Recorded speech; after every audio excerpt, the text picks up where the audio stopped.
지금 어저께 KBS 부산에서 한국리서치에 의뢰해서 한 조사인데 5월 8일부터 10일까지 조사된 내용이고요. 그 하정우 후보가 그러니까 37%가 나왔죠. 그다음에 그 박민식 후보가 17%, 그다음에 한동훈 후보가 30%가 나왔습니다. 그래서 이게 2, 3차 똑같은 KBS 부산청에서 2, 3차가 있는데 하정우 후보와 한동훈 후보는 일단 상승하고 있다라는 걸 보여주고 있고, 박민식 후보가 조금 많이 빠졌어요. 8% 정도 빠져서 뭐 지금 17%로 지금 하고 있는데, 이제 아마 이게 이제 5월 10일까지 조사된 내용이긴 합니다만 아마 개소식 이슈는 아마 포함이 안 된 것 같아요. 네. 그냥 8일부터 시작을 했다고 하면. 그래서 지금 어떤가요? 우리 윤희석 대변인 부산 자주 왔다 갔다 하시니까 현지 민심을 더 잘 아실 것 같긴 한데. 주말마다 가니까요.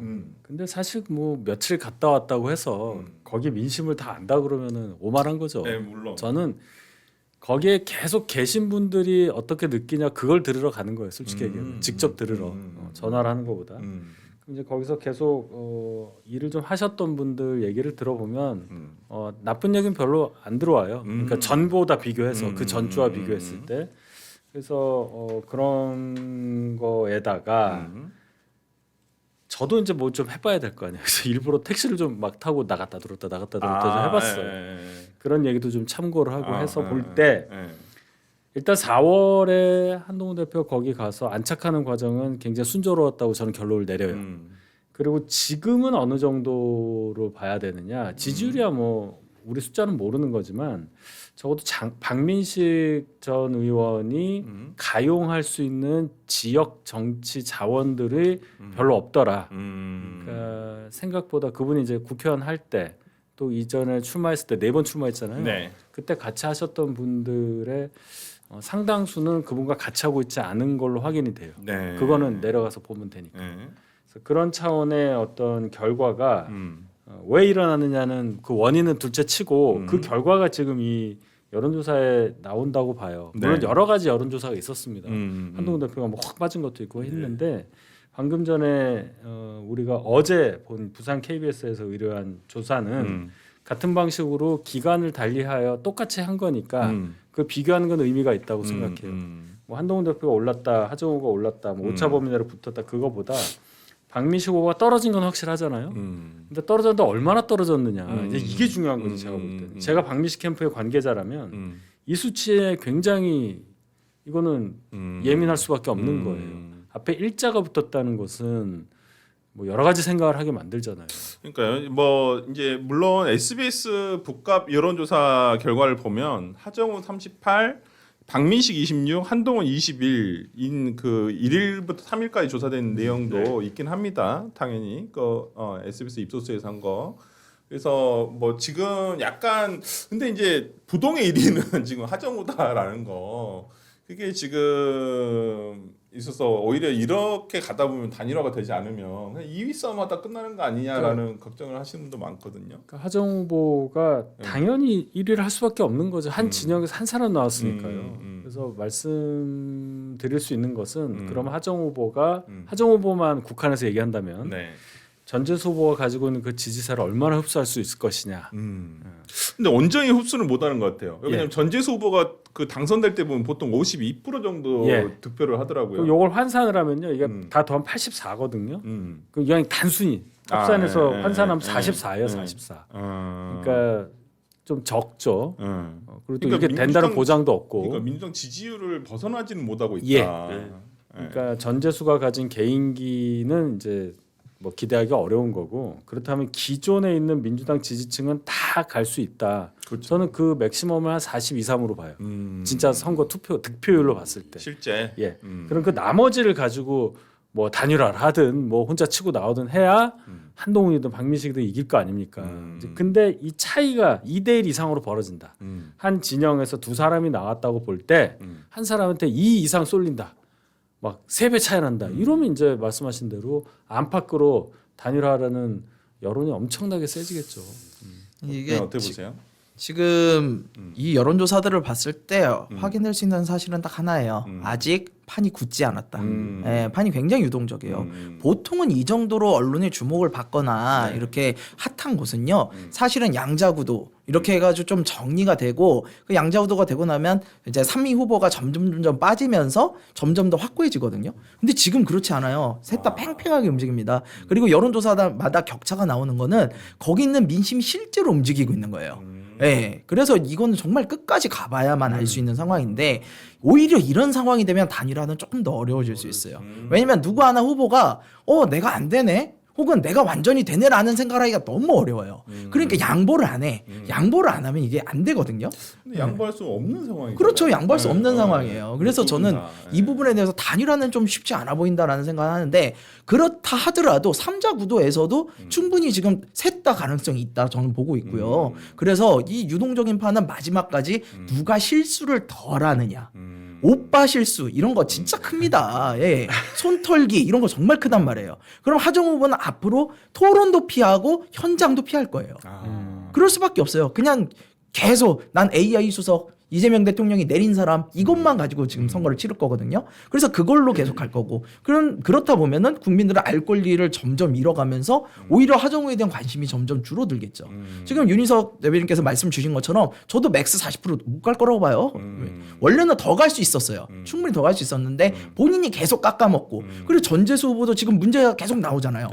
오히려 전재수 후보조차도 도움이 안 된단 말이에요. 그러니까 저는 이 구도에서는 3명 누구라도 당선이 될 수 있다. 이렇게 보고 있어요. 예. 아니 그러니까 어제 KBS 여론조사 결과대로라고 한다면 소위 말하는 이준석의 동탄 모델이 적용될 수도 있다라고 보거든요. 그 동탄 모델의 어떤 그 기본적인 전제가 국민의힘 후보가 15% 이하로 줄어드는 것이잖아요. 예, 그래서 이제 어찌 보면 그 민주당에서의 표와 그다음에 보수 진영으로 가는 표를 한동훈 후보가 흡수를 하게 된다면 이제 40% 이제 근소하게 이길 수 있는 거죠. 왜냐하면 민주당 편호 자체는 일단 40%는 뭐 거의 줄기가 어려워요. 예, 그건 뭐 굳건하다고 본다고 한다면 우리 박민식 후보 얘기도 좀 우리 이민찬 대변인이 좀 해주셔야 될 것 같은데. 박민식 후보 굉장히 열심히 하고 계시죠. 네. 아니 오늘 아침에 내가 보니까 하정우 후보도 길거리 인사하시고 그것도 제가 봤고 그다음 우리 한동훈 후보는 새벽 5시 50분에 그 가셨더라고요. 페이스북 보니까 굉장히 보시고 그다음 박민식 후보도 아마 저 한 걸로 알고 있는데 뭐 박민식 후보는 어떻게 해야 될까요? 뭐 지금 이번 여론조사 하나 갖고 판을 모든 걸 판단하기 너무 빨라요. 근데 한동훈 전 대표도 열심히 활동을 했고 여러 가지 전국적 인물이기 때문에 이제 지역에서 다 알아가고 있고 박민식 후보야 뭐 지역에서 활동을 했었던 분이기 때문에 소문이 다 났을 거고. 근데 여론조사마다 조금씩 수치가 다르고 출렁거리는 거는 분명히 이제 지역 내에서 판단이 엇갈리고 있는 거예요. 막 여기저기에. 근데 지금 여기서는 국민의힘 지지층이 열심히 지금 이 여론조사를 받을 수밖에 없어요. 국민의힘에서는 특히 박민식 후보를 열심히 찍어줬던 분들이 한동훈 후보한테 좀 갔거나 그럴 수가 있는 거란 말이에요. 그래서 지금 박민식 후보가 약간 좀 마음이 급해지신 것 같긴 해요. 여론조사 수치가 좀 부족하다 보니까. 왜냐면 여론조사 계속 밀리면 단일 압박이 되게 심해지고 한 번 밀리면 확 쏠린단 말이에요. 한동훈 전 대표에게. 그러니까 약간 좀 비상계엄이나 탄핵 관련된 문제 인터뷰에서도 좀 명확하게 말씀을 안 하시고 뭐 그런 부분이 좀 있어요. 그렇게 해서 단기간에 강성 지지층을 좀 결집해서 여론조사 수치로 조금 본인이 좀 내보이고 싶은 거죠. 그래서 약간 좀 강성 유튜브 채널에 좀 출연을 많이 하시는 것 같아요. 네, 그래서 조금 그게 근데 저는 뭐 본인에게도 그렇고 전국 선거에도 크게 도움이 될 거라고 생각하진 않아요. 그래서 여러 가지 이게 지금 우리는 3자 대결을 봤는데 양자 대결도 있어요. 양자 대결에서 보면 한동훈 전 대표가 중도 무당층에서 조금 더 많이 이제 호응이 있는 거는 사실이에요. 그래서 이제 박민식 후보 같은 경우에는 좀 단기간에 여론을 좀 끌어올리기 위한 전략들을 쓰고 있는데 그게 조금 저는 좀 아쉽다는 생각이 좀 들고 한동훈 전 대표 역시도 지금 전선이 너무 복잡해요. 제 개인적인 생각은 너무 복잡하고 뭐 보수 제거를 말씀하셨다가 뭐 북값 얘기하셨다가 갑자기 또 청와대에 간다는 얘기도 하셨다가 정영근 의원이 튀어나오고 막 조금 뭔가 이 본인이 지켜왔던 고유의 본인의 아이덴티티가 약간 이 선거가 급하니까 조금 무너지는 측면이 있고 그래서 이번 선거는 좀 더 낮은 모습을 보여줘야 된다고 생각을 해요. 그래서 하정우 후보가 개소식 때 정청래 대표가 안 왔잖아요. 네. 안 왔단 말이에요. 오빠 논란도 있고 공동치사 논란도 있고 그래서 하정우 후보가 본인 개인 브랜드로 이제 치르고 싶은 거예요. 이재명 대통령의 본인으로. 근데 그래서 다른 국민의힘 후보들도 좀 그렇게 가야 돼요. 지역으로 들어가야 돼요. 아니 우리 이재영 의원이 보시기에 그 박민식 후보 개소식에 부산 의원 17명 중에서 9명만 참석을 했어요. 나머지 분들은 거의 참석 안 하셨는데 오히려 지금 서울에서도 갔잖아요. 예를 들어서 뭐 지도부 거의 안철수, 나경원, 권영세. 근데 왜 부산 현지에 계신 분들의 반 정도는 왜 참석을 안 하셨을까요? 뭐 글쎄요 왜 안 갔을까요? 아니 그러면 안 아니, 간 저는 이게 근데- 좀 영향이 있을까? 아니 저는 영향이 있다고 봐요. 뭐냐면 네. 이게 지금 공소 취소 음. 이후로 음. 우리 확실히 좀 지도부가 네. 약간 좀 뭐 필 받은 것 같아요. 아. 그래서 부산도 돌고 대구도 돌고 뭐 돌잖아요 계속. 그러면서 장동혁 대표의 이 발언을 들어보시면 네. 되게 자신감 넘치고 네, 맞아요. 파이팅이 네, 넘칩니다. 네, 요즘에. 네.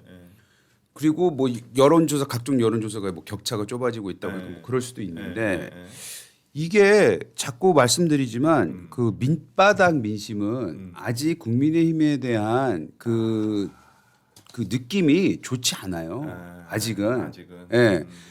다행히도 어찌 보면 민주당이 그 민낯을 보여줬기 때문에 그 경각심이 이제 유권자들 갖기 시작한 이 시점이지 그렇다고 국민의힘 너희들이 훨씬 잘해 여기까지 안 갔단 말이에요. 맞아요. 근데 저는 박민식 후보가 지금 대거 중앙 정치인들이 와서 이 개소식에 참여를 한 게 본인한테 도움이 됐을까? 저는 아닐 수도 있다 이렇게 생각을 합니다. 어찌 됐건 간에 앞서 여러분들이 말씀하셨지만은 뭐 현역 의원들도 9명밖에 나타나지 네. 않고 부산 그러니까 부산에 17명 중에서 9명밖에 그럼 나머지 8명은 왜 안 갔을까? 당연히 뭐 질문할 수밖에 없는 상황이잖아요. 게다가 지금 여론조사도 이렇게 나오고. 그래서 요번 주말이 사실은 분수령이거든요. 등록 이후에. 네, 왜냐하면 요번 주말까지 이 여론조사가 뭐 완전히 붙거나 뭐 진짜 아니면 앞서거나 이러지 않으면은 서로 간에 굉장히 이제 좀 애매모호한 상황이 되는 건데 이 여론조사를 보면 딱 하나는 확실하지 않습니까? 뭐냐면 서로 안 돼. 그렇죠. 여기는 그냥 하정우만 되는 하정우만 거잖아요. 되는 아까 얘기했듯이 2등 경선하고 있는 거, 2등 싸움하고 있는 거 아니에요.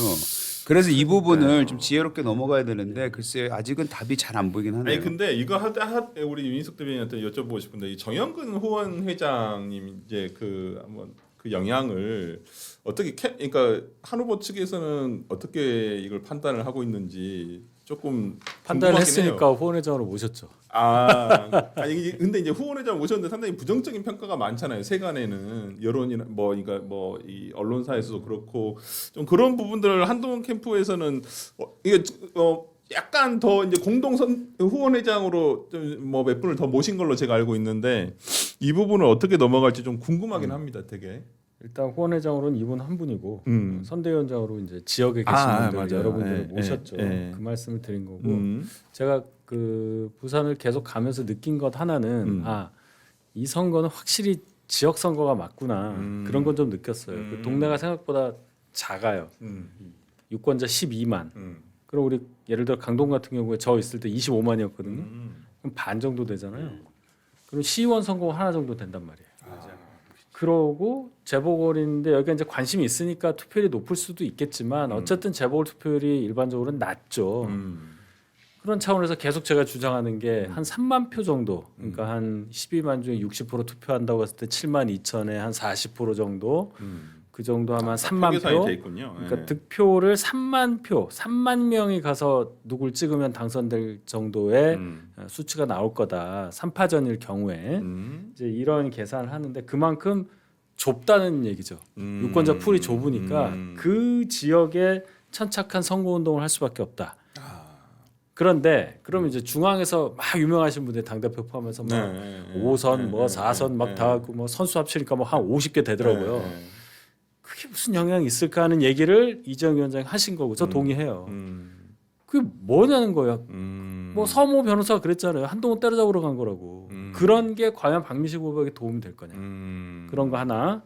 두 번째는 그런 정형근 의원은 왜 했냐. 정형근 의원이 무슨 민주당 국회의원이 아니었어요. 그렇죠. 민주당 국회의원이었단 말이에요. 근데 이제 역으로 이제 얘기하는 거는 아주 애매한 관계 때문이죠. 박민식 전 의원이 처음 초선할 때 그렇죠. 이분 4선 도전을 컷오프가 맞고 됐죠. 컷시키고 네. 들어오니까 네. 두 분 사이의 감정은 남다르죠.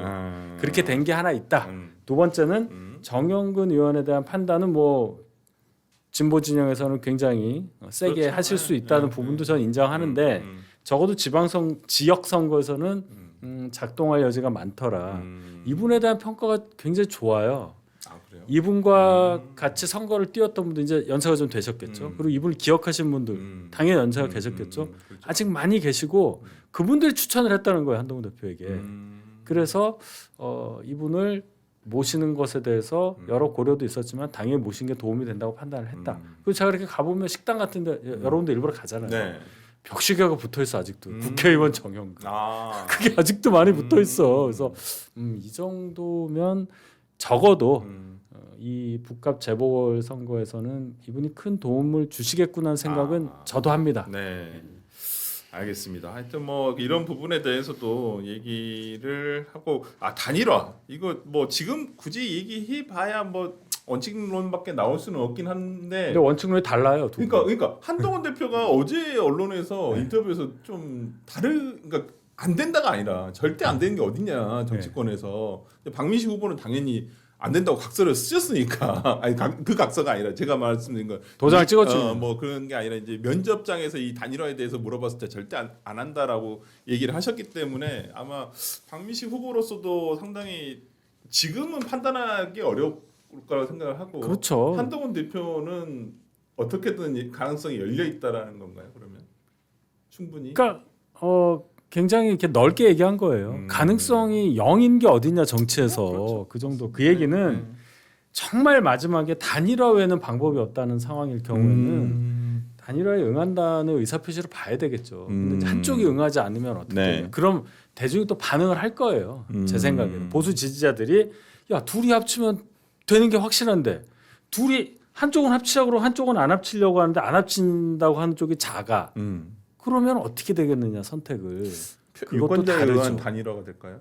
저는 그럴 가능성도 높다고 생각해요. 그렇죠. 예. 그럴 수도 있죠. 그러니까 지금 뭐 후보가 뭐 박민식 후보가 이거 철회를 해버리면 그 지역구에서 이제 또 나가기가 어렵잖아요. 만약에 철수를 해버리면 거기다가 예. 북구 을하고 합쳐질 거예요 아마. 인구가 인구가 줄어서? 을이 더 적어요. 아. 그래서 이제 합쳐서 합구가 될 가능성이 있어서 현역 박성훈 의원도 머리가 복잡해요. 그렇구나. 그런 게 있어요.